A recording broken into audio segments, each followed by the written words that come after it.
Mahigit 100-year-old na krus na bato matatagpuan sa Pasukin, Ilocos Norte.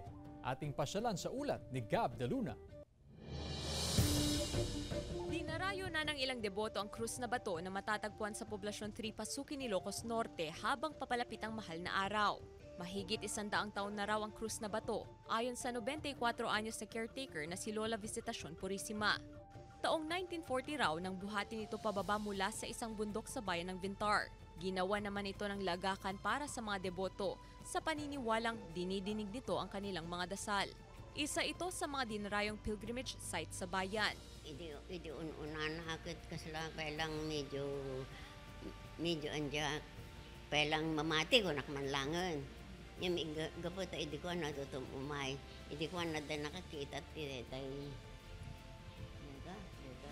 makitam deta lamin ana. Deta adalamin ni ko na dagidi imay.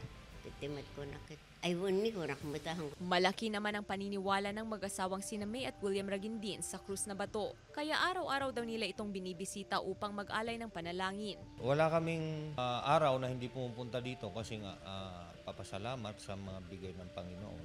Ngayong paparating ang mahal na araw, inaasahan pa raw ang pagdagsa ng mas maraming deboto.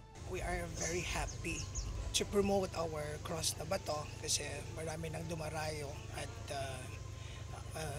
tinitingnan ito talagang yung mga deboto. Nagsasagawa rin ng simbahang Katolika at ang mga deboto ng penitential walk tuwing Semana Santa. Kasama si Reynold Velasco, Gab de Luna, 1 North Central Luzon.